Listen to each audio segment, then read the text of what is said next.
The Dollmaker's Curse. The Haunting Secret Revealed. Chilling Supernatural Story. Chapter 1. The Haunting Arrival. The Cooper family had finally arrived at their new home, a sprawling manor nestled in the heart of the English countryside. The sun dipped low in the sky, casting a warm golden hue over the landscape, but the light barely touched the dark, brooding facade of their new residence. The house, with its ivy-clad walls and ornate stonework, seemed to whisper secrets from a bygone era. Eliza Cooper stepped out of the car, her gaze fixed on the grand entrance. Her heart was a mix of excitement and trepidation as she took in the towering columns and the intricate ironwork on the doors. This was supposed to be their dream home, a perfect escape from the hustle and bustle of city life. The house had been on the market for years, and despite its age and slightly unsettling aura, Eliza had fallen for its old-world charm. Michael Cooper, her husband, was already busy directing movers and checking off items on his clipboard. His pragmatic nature made him the anchor in their family, and he approached the move with the efficiency of a man who believed in method over emotion. "Looks like everything's in order," he called out, glancing back at Eliza with a reassuring smile. Eliza forced a smile, though her eyes kept darting to the shadows that seemed to cling to the edges of the house. The moving van's doors creaked open, and a flood of boxes and furniture began its slow procession into the cavernous interior. Eliza couldn't help but notice the peculiar atmosphere that seemed to envelop the house, an intangible weight that made her skin prickle. Clara, their 10-year-old daughter, bounded up the front steps with the boundless energy of youth. She was already exploring the wide, echoing hallways, her footsteps a contrast to the creaking floorboards beneath her. Clara's enthusiasm was infectious, and Eliza felt a pang of guilt for not being able to fully share her daughter's excitement. "Mom, come look." Clara's voice echoed through the hallway, startling Eliza from her reverie. She followed the sound to find her daughter standing in the middle of a large, dusty room filled with old furniture draped in white sheets. Clara was crouched beside a particularly elaborate display cabinet, her small hands brushing away the dust to reveal a collection of lifelike dolls. Their eyes, though glass, seemed unnervingly real, and their expressions ranged from serene to disturbingly lifeless.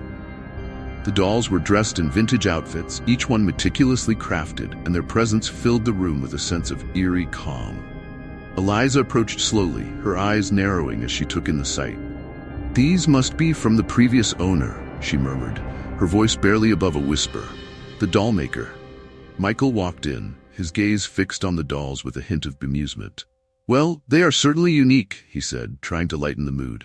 "I suppose it adds character to the place." Eliza nodded absently, her attention drawn back to Clara. Her daughter was particularly taken with an old-fashioned doll, its porcelain face seemingly more expressive than the others. The doll wore a delicate lace dress and had hair that had been carefully styled into ringlets. "This one. It feels different," Clara said softly, her fingers tracing the doll's delicate features. "It feels like it's watching me." Eliza's heart skipped a beat. The way Clara spoke was unsettling, as though she could sense something off about the doll. "Maybe it's just your imagination," she said, though she wasn't entirely sure herself. As the day wore on and the last of the boxes were unpacked, Eliza tried to shake off the feeling of unease that had settled over her. The house, despite its beauty, had a way of making her feel like she was being observed. Every shadow seemed to move, every creak in the floorboards seemed to echo louder than it should. Nightfall brought with it an oppressive silence that seemed to magnify the house's eerie presence. Clara's excitement had turned into restlessness. She had been unable to sleep, claiming that the dolls kept her awake with their lifelike eyes watching her from across the room. Eliza tucked Clara into bed, her daughter's eyes wide with a mixture of fear and fascination. "The dolls are just toys, Clara," Eliza said gently, brushing a strand of hair from her daughter's face. "They can't hurt you." Clara nodded, but her eyes remained fixed on the shadowy corner of the room where the dolls were displayed. As Eliza turned to leave, she heard her daughter's soft voice, barely audible over the whisper of the wind outside. "Mom, I had a dream about the dolls. They were talking to me." Eliza's heart sank. "It's just a dream, sweetheart. nothing to be afraid of. Yet as she closed the door and walked back to her own room, she couldn't shake the feeling that something was terribly wrong. The dolls, with their cold, unblinking eyes and unsettling presence, seemed to hold secrets that were best left undiscovered. Later that night, as Eliza lay in bed, she heard Clara's restless movements and muffled whimpers through the thin walls. The house seemed to sigh and creak around her, as though it were alive and aware of the family's every move. In the darkness, Eliza's thoughts were a tangled mess of anxiety and curiosity. What had they really moved into? And why did the dolls, with their innocuous appearance, make her feel so profoundly uneasy? As she drifted into a troubled sleep, the line between reality and nightmare began to blur, and she couldn't help but wonder what secrets the house and the dolls might be hiding. Chapter 2: Whispers of the Past. The morning light filtered through the dusty curtains, casting an almost ethereal glow across the grand foyer of the manor. Eliza Cooper was already awake, her mind racing with the events of the previous night. The dolls, those disquieting, lifelike figures, were a constant source of unease, and Clara's restless nights were starting to take their toll. Determined to understand the history of their new home, Eliza began her research. The local library, a quaint building with creaking floors and shelves laden with ancient tomes, seemed like the perfect place to uncover the house's past. As she walked through its heavy oak doors, she felt a pang of unease, as if the very air in the library was steeped in forgotten secrets. Eliza approached the librarian, a kindly old woman with a knowing look in her eyes. "I'm researching the history of a house I've recently moved into." Eliza began, her voice tinged with both curiosity and apprehension. "It used to belong to a dollmaker." The librarian's eyes widened slightly, and she nodded. "Ah, you must be referring to the Hargrove Manor. The dollmaker you're speaking of was Edward Hargrove. It's quite a story." Eliza listened intently as the librarian provided her with a selection of old newspapers and local archives. As she pored over the documents, a disturbing pattern began to emerge. Edward Hargrove was a renowned dollmaker, celebrated for his exquisite craftsmanship. However, his reputation took a dark turn with rumors of strange and sinister practices.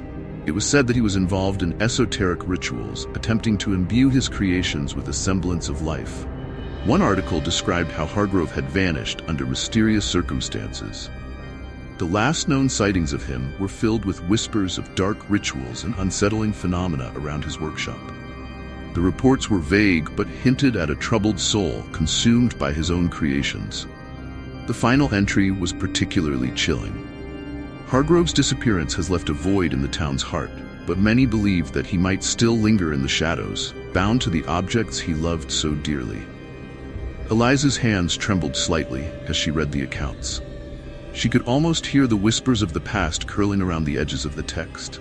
She left the library with a sense of foreboding, clutching the documents tightly. Back at the manor, Eliza's curiosity drove her to explore the house more thoroughly. The mansion was a labyrinth of creaking halls and hidden corners, and as she wandered through the dimly lit rooms, she discovered a series of concealed compartments, hidden behind paneling and within dusty old cupboards. In one of these compartments, she found more dolls, their eyes staring vacantly into the darkness. They were arranged meticulously in glass cases, as if waiting for their owner's return.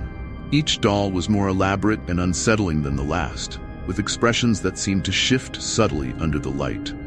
Alongside the dolls were a collection of unsettling sketches and handwritten notes.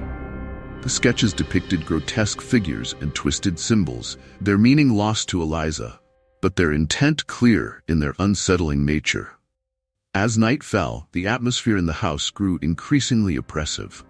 Eliza tried to shake off the eerie feelings but found herself unable to escape the sense that something was wrong. The house seemed to come alive in the darkness, its creaks and groans forming an unsettling symphony that made her skin crawl. Strange occurrences began to plague the manor. Objects moved on their own, books fell from shelves, and lights flickered inexplicably. Eliza would often hear soft, disembodied whispers in the dead of night, though when she tried to locate the source, she found nothing but the empty, echoing rooms. The most disturbing event was when she found Clara talking to the dolls late one evening. The little girl was seated among the dolls, her face illuminated by a single flickering candle. She whispered to them as if they were old friends, her voice filled with a mix of affection and seriousness. Eliza's heart raced as she approached Clara. "What are you doing, darling?" she asked gently, trying to keep her voice calm. Clara looked up, her eyes wide and glazed. "They're telling me stories," she said softly. "They say they're lonely and want to go home." Eliza's heart sank. She could not fathom what was happening to her daughter. The dolls, with their unnervingly lifelike features, seemed to exert an unnatural influence over Clara. She pulled her daughter into her arms, trying to comfort her, but the unease that settled over her was almost palpable. When Michael arrived home, Eliza was eager to share her findings and the disturbing occurrences, but his reaction was dismissive. "You're just stressed from the move," he said, trying to offer a practical explanation. "This house has been empty for years. It's bound to have some quirks." Eliza tried to explain the strange occurrences and Clara's behavior, but Michael remained skeptical. "It's probably just the adjustment period," he insisted. "Give it time and things will settle down." Eliza felt a growing sense of isolation. The house seemed to be a vessel for something malevolent, and Michael's lack of belief only deepened her fear. As Clara's behavior grew more erratic and the whispers in the dark became more frequent, Eliza's anxiety escalated. She felt as though she was trapped in a nightmare, with no one to turn to but her increasingly disturbed daughter and the haunted dolls that filled their home. The growing tension in the household was almost unbearable. The once charming manor had become a place of dread, and Eliza couldn't shake the feeling that something sinister was lurking just beyond the surface, waiting to be uncovered. The whispers of the past were growing louder, and Eliza knew that uncovering the full story behind the dolls and their maker was the only way to reclaim her sanity and protect her family. Chapter 3: Shadows in the Dollhouse.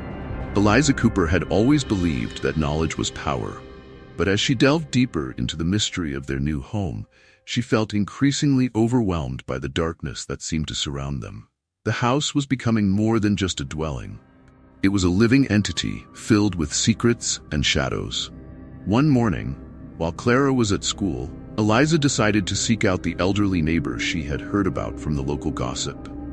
Mrs. Maria Winters, reputed to have lived in the area for decades and might know more about the house's unsettling history.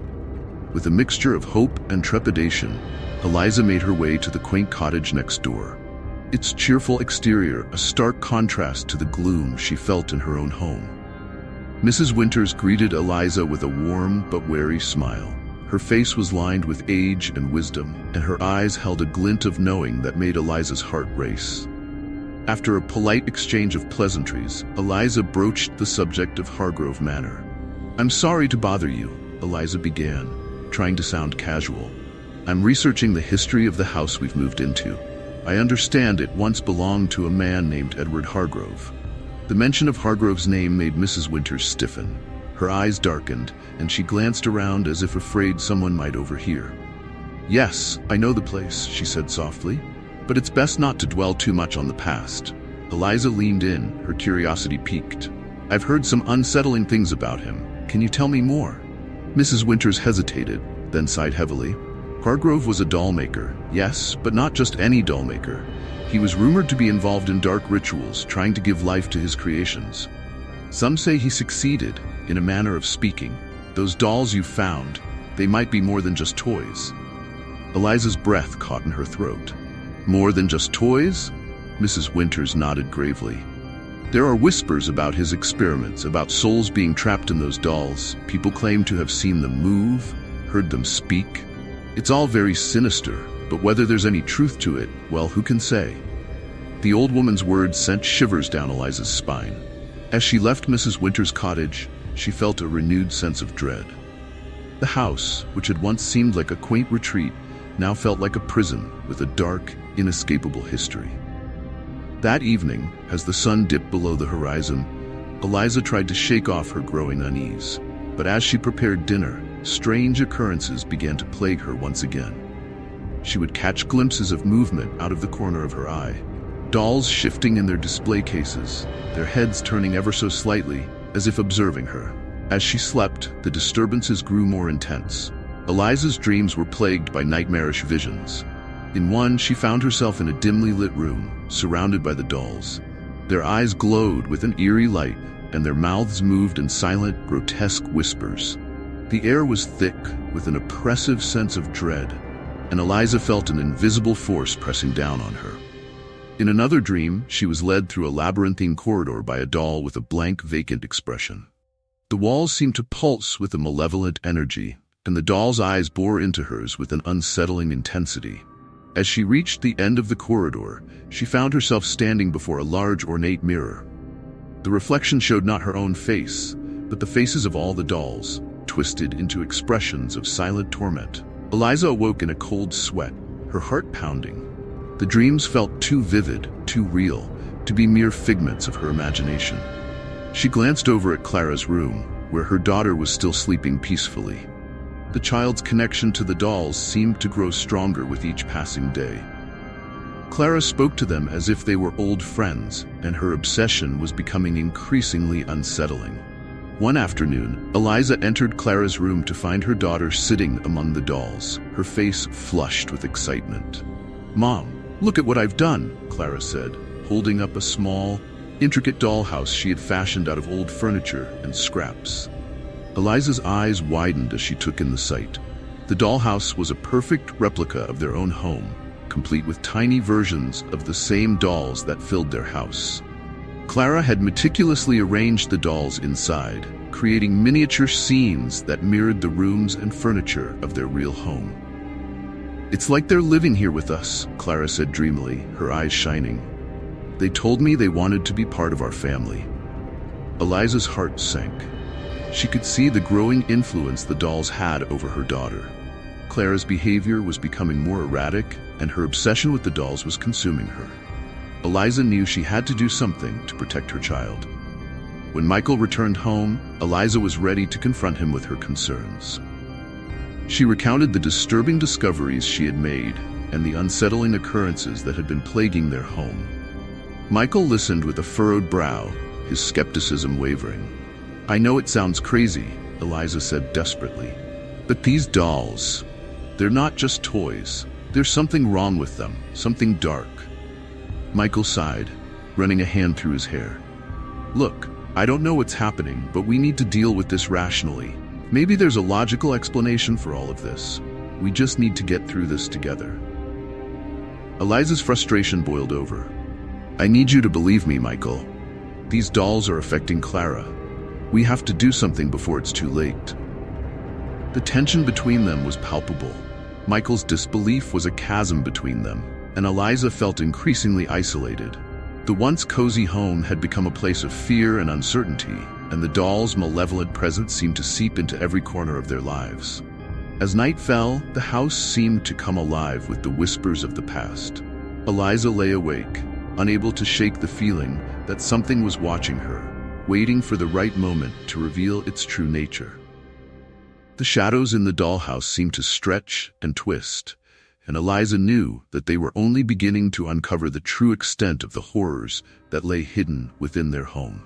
Chapter 4: The Dollmaker's Secret. The wind howled outside, a mournful sound that seemed to echo the dread that filled Eliza's heart. The day had begun with an unsettling sense of foreboding, and as the hours passed, her anxiety only grew.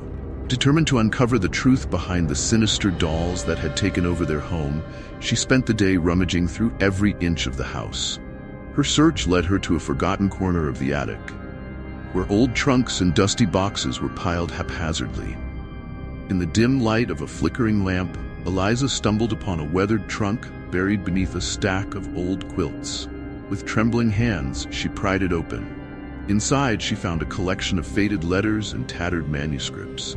Among them was a small leather-bound diary, its cover cracked and worn. Her pulse quickened as she realized that this might be the key to understanding the horrors she had been facing. She opened the diary and began to read, her eyes widening as she took in the dark revelations.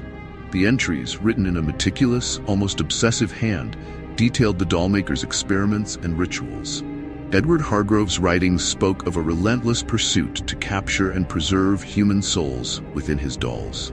The diary described rituals performed under the cover of night, involving arcane symbols and incantations. Hargrove had believed that by binding souls to his creations, he could achieve a form of immortality. As Eliza read on, the gravity of the situation became clear. Hargrove had not merely been a master craftsman, he had been a man consumed by his own dark ambitions. The dolls were not just lifelike toys, they were vessels, imprisoning the essence of the souls Hargrove had captured. Her hands shook as she closed the diary, the weight of the knowledge almost too much to bear. The diary's revelations seemed to explain the strange occurrences and Clara's increasingly unsettling behavior. Eliza's daughter had always been a bright and lively child, but recently she had begun to exhibit bizarre and alarming traits. Clara's eyes took on a glassy, vacant look, and she would often sit for hours, staring at the dolls with an unnerving intensity. Her voice took on an echoing quality, as if someone or something else was speaking through her. One afternoon, Eliza walked into Clara's room to find her daughter meticulously arranging the dolls in a new configuration. Clara's movements were jerky and unnatural, her face expressionless as she adjusted the tiny figures. "Clara, dear, what are you doing?" Eliza asked, trying to keep her voice steady. Clara turned to her mother, her eyes cold and unblinking. "The dolls are arranging themselves, Mother. They're preparing for something special." Eliza's heart raced. What are they preparing for? Clara's mouth twisted into a semblance of a smile that sent a shiver down Eliza's spine. They're waiting for someone to join them. The words hung in the air, heavy with a sense of impending doom.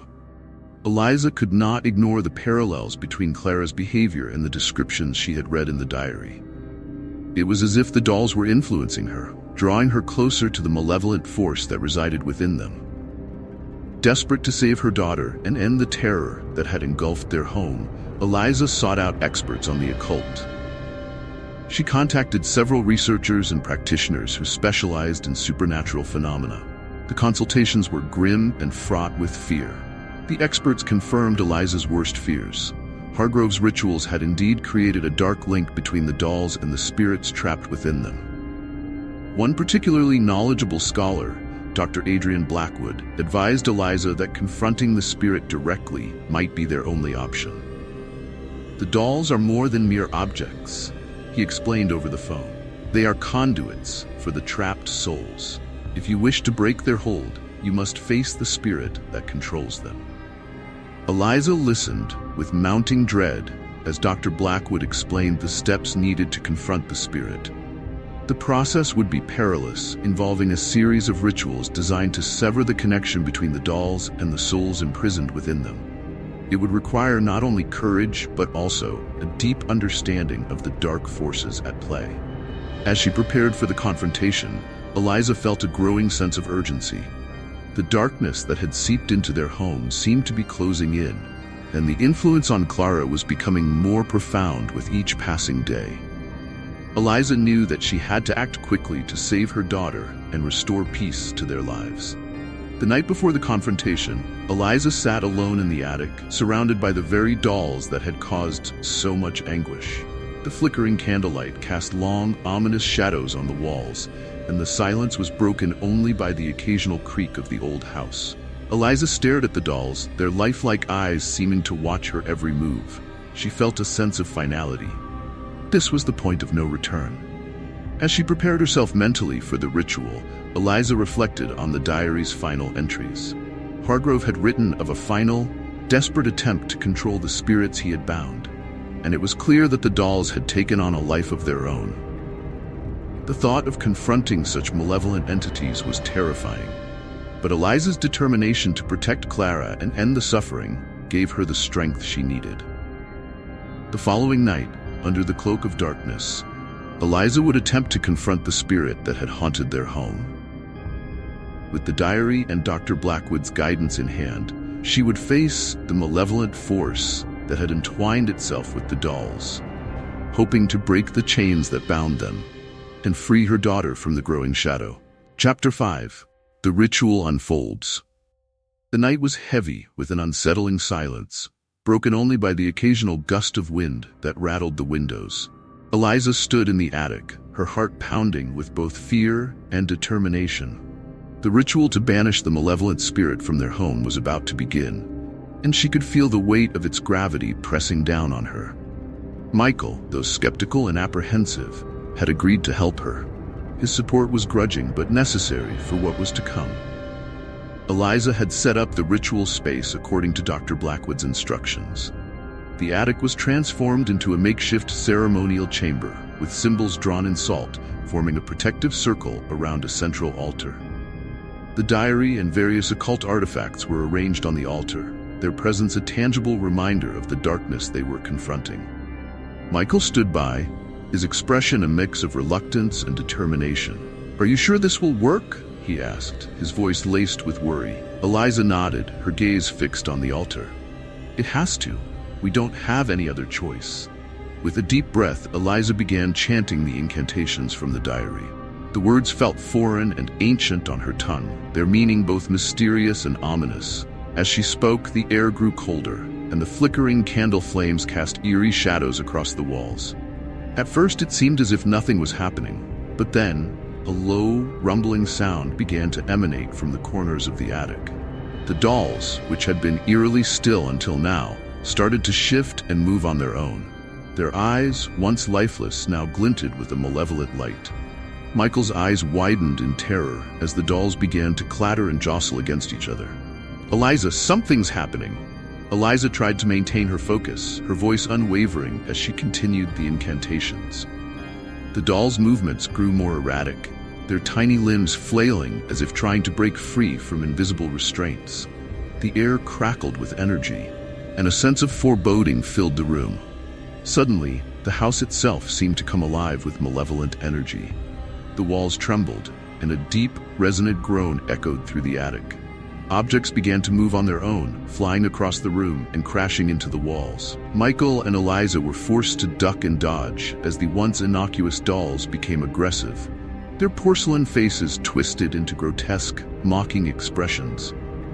Eliza felt a chilling draft as the temperature in the attic dropped dramatically. Her breath became visible, hanging in the air like spectral mist.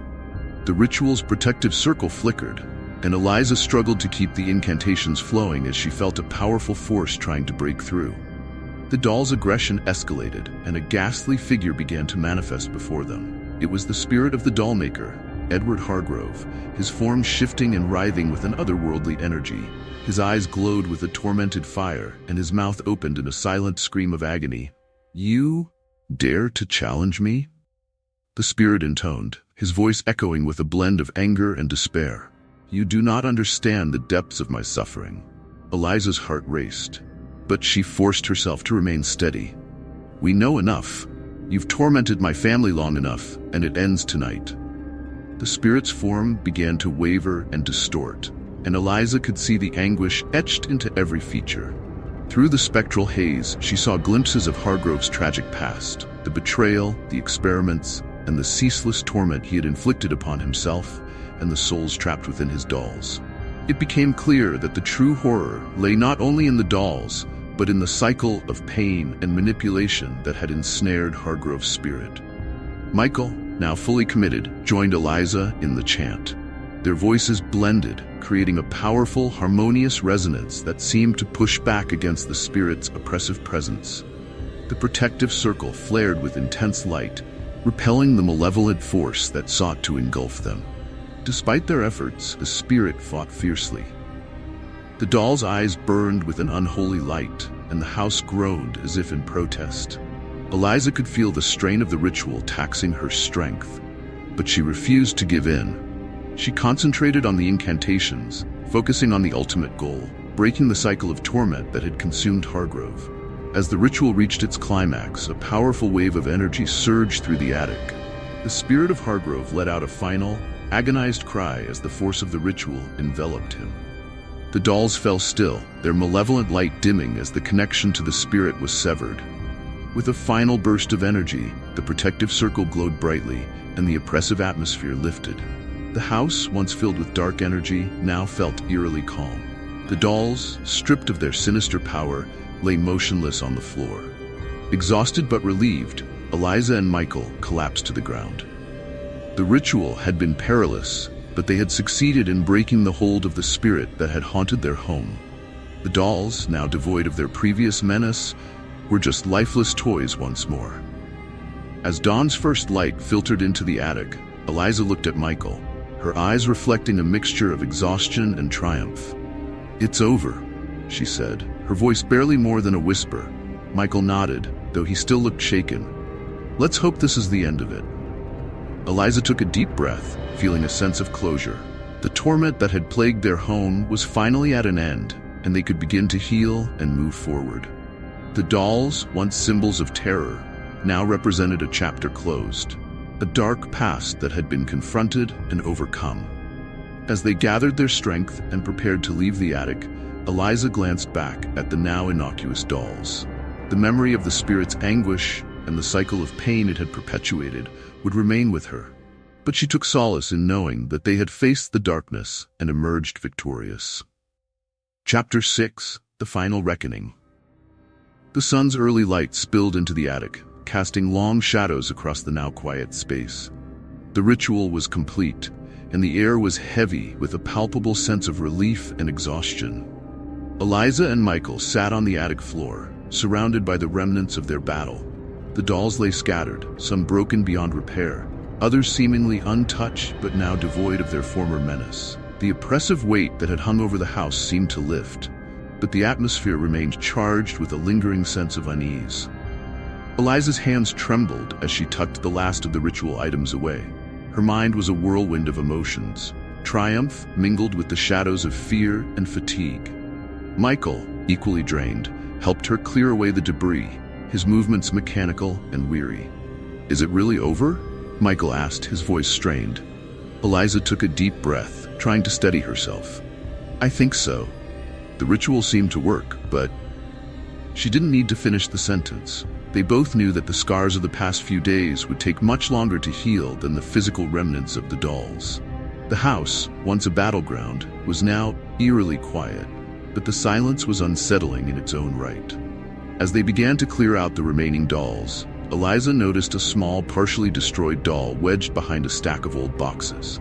Its face, though marred by cracks and grime, still retained an unsettling semblance of life. Intrigued and apprehensive, she carefully pulled it out. The doll's eyes, despite their shattered state, seemed to follow her with an almost knowing gaze. "What's wrong?" Michael asked, noticing her hesitation. Eliza didn't answer immediately. Instead, she turned the doll over in her hands, revealing a hidden compartment in its back. Inside, she found a small weathered piece of paper, its edges frayed and stained. With a shiver, she unfolded the paper, revealing an inscription written in a hurried, trembling hand. "The spirit lingers, bound yet free. The torment continues, watch and see." Eliza's heart sank as she read the inscription aloud. "It's a warning, or a promise." Michael's face grew pale. "You don't think..." Eliza nodded, her expression somber. "It's possible that the spirit might still be here, lurking in some form." The discovery cast a new shadow over their victory. Though the immediate threat had been neutralized, the lingering presence of the spirit's malice was a stark reminder that the darkness they had faced might not be entirely gone.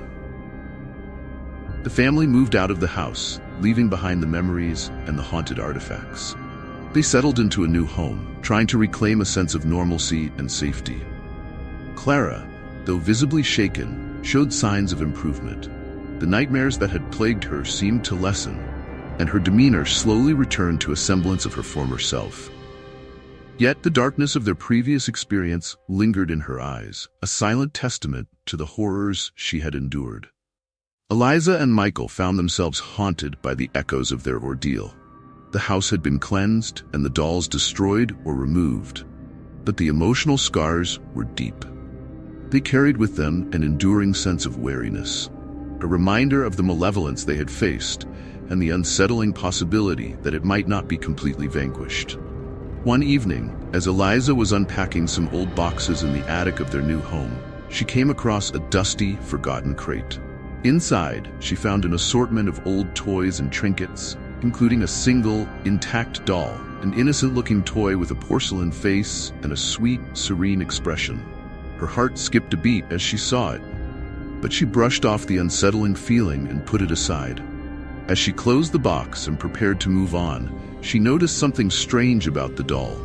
It seemed to glow faintly in the dim light of the attic, and the inscription she had read before echoed in her mind. Eliza felt a chill run down her spine. Could it be possible that the malevolent spirit had managed to find a way to hide, to endure in some form? As the sun set and the room grew darker, Eliza's thoughts swirled with the haunting memories of their past. She glanced at the doll one last time before leaving the attic, a feeling of dread creeping over her. The house was supposed to be a fresh start, a place of safety and peace. But the presence of the doll, the final fragment of their ordeal, left an unsettling question lingering in the shadows. Was the nightmare truly over, or had it merely begun anew?